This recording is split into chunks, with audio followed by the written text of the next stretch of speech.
Hi everyone, welcome back to my channel bio study. Guys, कैसे हैं आप लोग? I hope you all are fine. आज मैं 3 स्टूडेंट्स के नाम लेने वाली हूं जो इस चैनल पे स्टार्टिंग से जुड़े हुए हैं और कॉन्टिन्यूअसली अपना फीडबैक मेरे साथ शेयर कर रहे हैं। उनका नाम है Asha Dhankhar, second is Shivangi Gaur and third is Priya Nagpal. ऐसे ही आप भी इस वीडियो को जितना हो सके स्टूडेंट्स के साथ में शेयर करें, उन लोगों को भी हेल्प मिलेगी। अपने जितने भी फ्रेंड्स हैं, क्लासमेट्स हैं, सबके साथ शेयर करें ये वीडियो। गाइस, आज हम करने वाले हैं part number 4 of principles of inheritance and variation. इससे पहले वाले पार्ट में मैं बेसिक्स करा चुकी हूँ, प्लस में मैंडल्स जो लॉ है वो कंप्लीट करा चुकी हूँ। अब कोडोमिनेंस क्या है? ये है लॉ ऑफ डोमिनेंस की एक्सेप्शन। लॉ ऑफ डोमिनेंस जो है मैंडल का फर्स्ट लॉ, उसकी एक्सेप्शन है ये। इसमें क्या होता है? कोडोमिनेंस का मतलब क्या होता है? देखो, बराबर बराबर के करेक्टर्स मिलना, जैसे कि मेल करेक्टर्स हैं, फीमेल करेक्टर्स हैं, इनसे जो प्रोजेनी बनी है उसके अंदर हाफ जो करेक्टर्स हैं वो मेल पेरेंट के हैं और जो हाफ करेक्टर हैं वो फीमेल पेरेंट्स के हैं। तो इसका मतलब हो गया कोडोमिनेंस। अब देखो इसके डेफिनेशन में क्या लिखा है, ये समझते हैं एक बार। The phenomena of expression of both the alleles in a heterozygote. Heterozygote के अंदर दोनों एलील्स का एक्सप्रेशन दिखाना, एक्सप्रेशन होना इज कॉल्ड कोडोमिनेंस। क्या मतलब है इस बात का? यहाँ से देखो, हेट्रोजाइगोट का मतलब है guys capital T small T, ये है हेट्रोजाइगोट। ठीक है, अब जो कैपिटल टी है वो डोमिनेंट है, आप सब लोगों को पता है इस चीज का। जो स्मॉल टी है वो है रेसेसिव।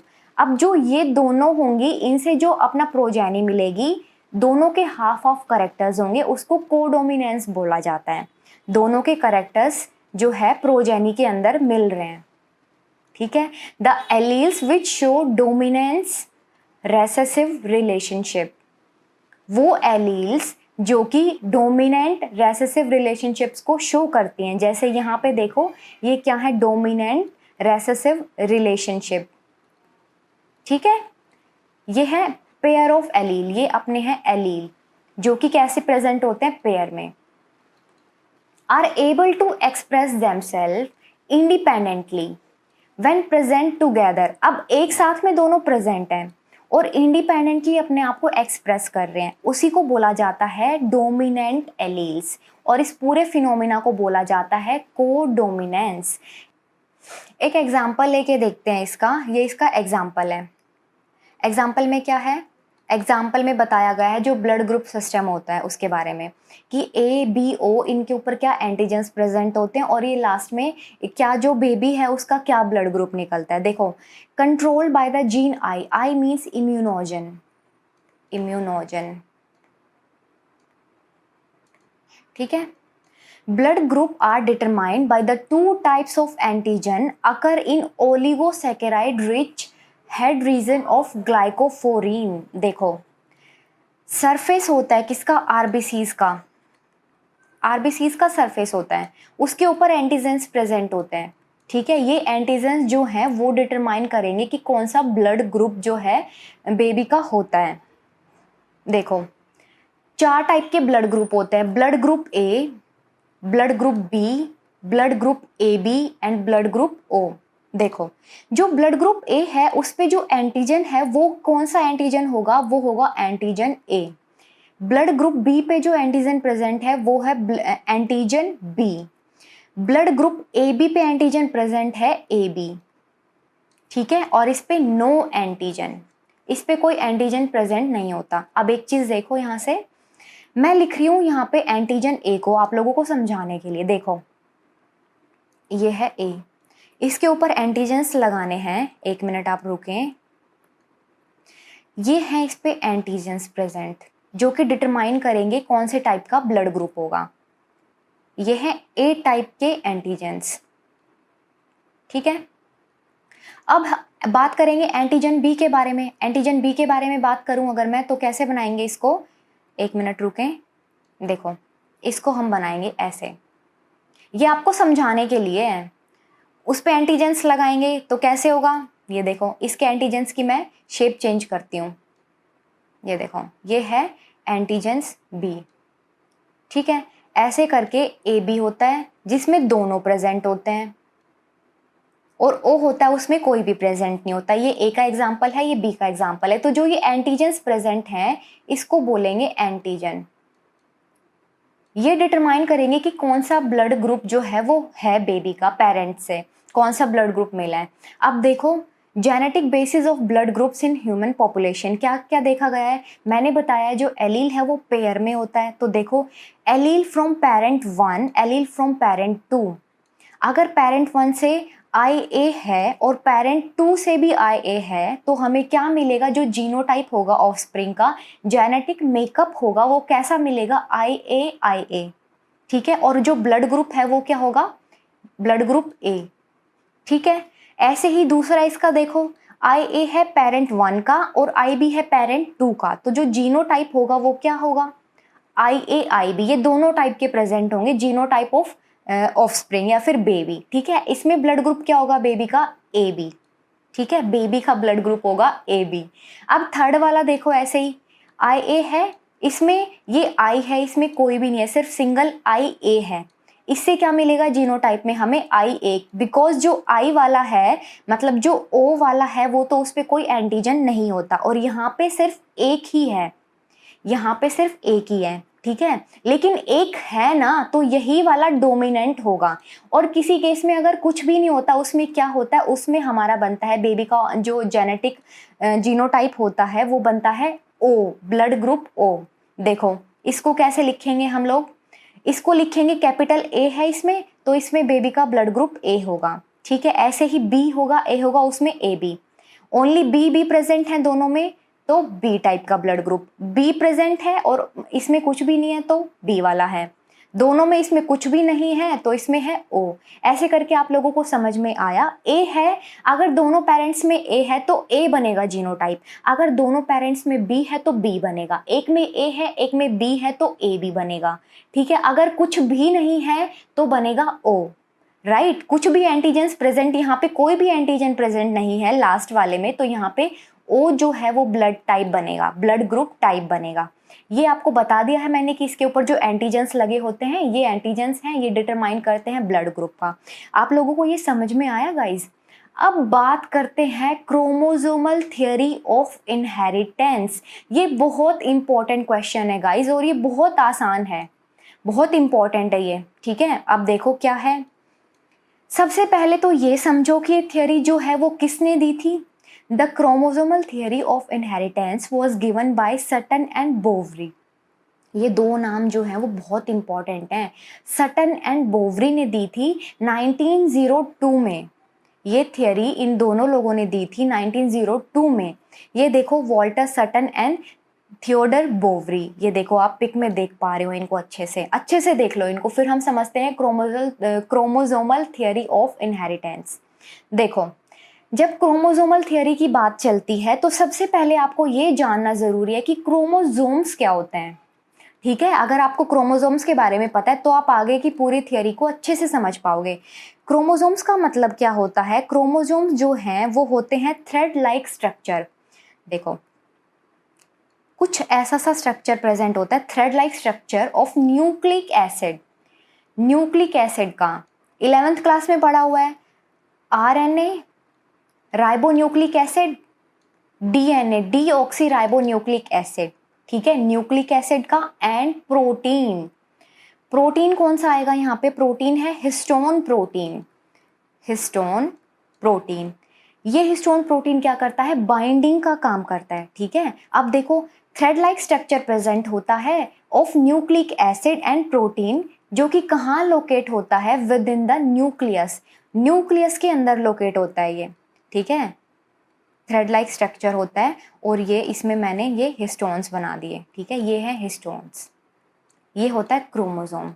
अब क्रोमोसोम करता क्या है, chromosome are mainly involved in carrying genetic information. Genetic information को कैरी करने का काम करता है in the form of genes. देखो अच्छे से समझाती हूँ इसको। क्रोमोसोम है, एक लोब छोटी होती है एक लोब बड़ी होती है, आप लोगों को पता है, ये सेंट्रोमियर है इसका। क्रोमोसोम के अंदर क्या प्रेजेंट है गाइस? क्रोमोसोम के अंदर जीन्स प्रेजेंट हैं और इन जीन्स के अंदर क्या होती है? इंफॉर्मेशन। तो बेसिकली क्रोमोसोम जो है वो कैरी कर रहा है जेनेटिक इंफॉर्मेशन। क्रोमोसोम्स का पता चल गया आप लोगों को। अब देखते हैं अकॉर्डिंग टू थियरी, थियरी क्या बोलती है? थियरी कहती है जो जीन्स होती हैं वो यूनिट होती हैं हेरिडिटी की। हेरिडिटी का मतलब है कैरेक्टर्स का ट्रांसफर होना एक जनरेशन से दूसरी जनरेशन में, आर फाउंड इन क्रोमोसोम। ऐसे समझो क्रोमोसोम्स हैं, सेंट्रोमियर, इसमें जीन्स प्रेजेंट हैं, ये हैं जीन्स, ठीक है। ये क्या करेंगी? ये जीन्स जो है ये कैरी कराएंगी इंफॉर्मेशन को, कैरेक्टर्स का ट्रांसफर होगा फ्रॉम वन जनरेशन, एक जनरेशन से दूसरी जनरेशन में, दूसरी से तीसरी में, ये कैरेक्टर्स का ट्रांसफर हो रहा है, ठीक है। ये जीन्स करा रही हैं और जीन्स किस में प्रेजेंट होती हैं? क्रोमोसोम में। अब सेकंड पॉइंट इसका आप लोग अच्छे से समझो, क्या है? It state that the pairing and separation of chromosomes, pairing होना और सेपरेशन होना किसका? क्रोमोसोम्स का, leads to segregation of a pair of factor they carry. क्या है इसका मतलब? समझो आप लोग अच्छे से। देखो इधर समझाती हूँ मैं, ये देखो पेयर ऑफ फैक्टर्स, मैंने मोनो हाइब्रिड डाई हाइब्रिड दोनों क्रॉस में बता चुकी हूँ मैं। देखो यहाँ पे कैपिटल टी स्मॉल टी, ठीक है। ये मैंने लिया है पेयर ऑफ फैक्टर। यहाँ से गैमीट्स बनेंगे। गैमीट्स क्या बने हैं? कैपिटल टी स्मॉल टी, ये है इसके गैमीट्स। तो गैमीट्स बनने के टाइम पे जो ये पेयर है ये सेग्रीगेट कर रहा है, ये पेयर अपने आप को सेपरेट कर रहा है, ठीक है। At the time of gamete formation, सारा खेल ही यहीं से है कि पेयरिंग जो है वो सेपरेट होगी और सेपरेट होने के बाद में जो है आगे फर्दर इंफॉर्मेशन को पास किया जाएगा, ठीक है। अब देखो इससे आगे समझो क्या है, इसके इंपॉर्टेंट पॉइंट्स क्या होते हैं, क्या है इसके। Chromosomes are the vehicle of heredity. Vehicle का क्या काम होता है? आप व्हीकल में जाते हो, गाड़ी, बाइक, स्कूटर, एक जगह से दूसरी जगह पे जाने के लिए जो व्हीकल है वो बहुत ज़्यादा यूज़फुल होता है, ठीक है। देखो क्या है, ये क्रोमोसोम है। क्रोमोसोम जो है वो कैरी करेगा इंफॉर्मेशन को, एक जनरेशन से दूसरी जनरेशन में ये ट्रांसफ़र कर देगा, तो ये एज अ व्हीकल काम कर रहा है, ठीक है। They are transmitted from parents to offspring. Parents थे, उससे ऑफस्प्रिंग में आए हैं, ट्रांसमिट हुए हैं, ठीक है। ये पॉइंट समझ में आया कि पेरेंट्स से ऑफस्प्रिंग में आए हैं, क्रोमोसोम व्हीकल की तरह काम कर रहा है। अब दूसरा पॉइंट देखो इसका, two identical chromosomes with the similar gene forms a homologous pair. ये देखो यहाँ पे मैंने बोला है टू आइडेंटिकल क्रोमोसोम्स जो है ये होमोलोगस पेयर बनाएगा। ये क्या है? ये आइडेंटिकल क्रोमोसोम के पेयर हैं और ये क्या बनाएगा? ये बना देगा होमोलोगस पेयर। होमो का मतलब होता है बिल्कुल सिमिलर, होमोलोगस पेयर है बिल्कुल ये सिमिलर है, ठीक है। अब देखो होमोलोगस पेयर सेग्रीगेट करते हैं at the time of gamete formation. जैसे मैंने बताया था कैपिटल टी स्मॉल टी वाला, देखो ये जो है ये कैसे होमोजाइगस पेयर है, होमोजाइगस पेयर है, उसमें एक पेयर डोमिनेंट है, ये रेसेसिव है, ठीक है। ये होमोजाइगस पेयर गैमेट फॉर्मेशन के टाइम पे अपने आप को सेपरेट कर लेते हैं, सेग्रीगेट कर लेते हैं। अब देखो independent pair segregate independently of each other. ये एक दूसरे पे डिपेंड नहीं होते, जब ये सेग्रीगेट करते हैं तब ये एक दूसरे पे बिल्कुल भी डिपेंडेंट नहीं होते हैं, ये बिल्कुल इंडिपेंडेंटली सेपरेट होते हैं। Genes are present on chromosome, ये बात मैं आप लोगों को बता चुकी हूँ, ठीक है।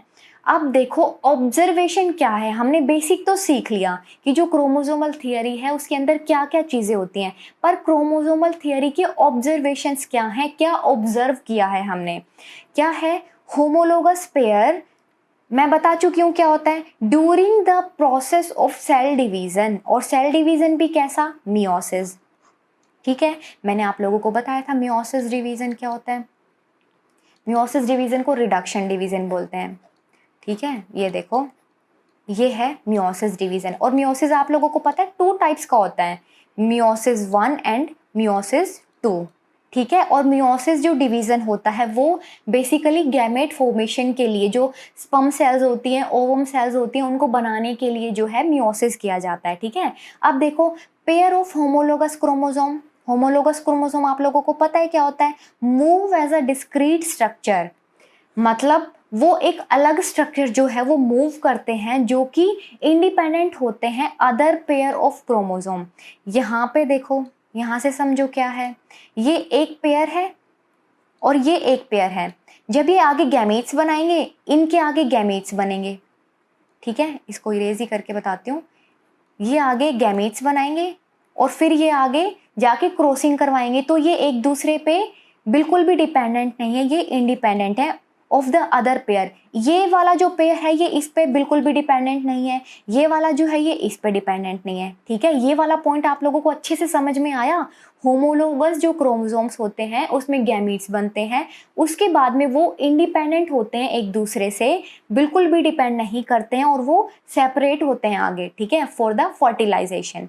अब देखो, फीमेल है जो कि एग है और मेल गैमेट जो कि स्पर्म्स होते हैं, ठीक है। फीमेल गैमेट और मेल गैमेट दोनों का जो है डिफरेंट साइज होता है, डिफरेंट मॉर्फोलॉजी होती है, but same number of chromosomes होते हैं। अब इससे समझो आप लोग, जैसे ये है दोनों, ये 50% है, ये 50% है, दोनों कितने टोटल मिला के 100% है, ठीक है। अब ये जो है ये मेल गैमेट्स बना रहा है, ये मेल गैमेट्स को फॉर्म कर रहा है, और ये वाला जो है ये फीमेल गैमेट्स को फॉर्म कर रहा है, ठीक है, दोनों में। लेकिन आप ये देखो सेम नंबर ऑफ क्रोमोसोम जा रहा है, इसमें भी 25 होगा, इसमें भी 25 होगा। ये वाला आप लोगों को ये वाली लाइन अच्छे से समझ में आई कि सेम नंबर ऑफ क्रोमोसोम्स होंगे मेल गैमेट और फीमेल गैमेट दोनों में, ठीक है। अब इसको अच्छे से समझो, जो थियरी है उसको एक बारी में सारा समझ लेते हैं। क्या है, देखो हमने सीड का लिया है, सीड लिया है, ये एग्जाम्पल से समझा रही हूँ आप लोगों को मैं। कौन सा सीड लिया है, येलो राउंड, और दूसरा है अपने पास में ग्रीन रिंकल्ड। इसको बोलेंगे capital Y small, capital Y capital R, ठीक है। ये है स्मॉल वाई स्मॉल आर, ठीक है।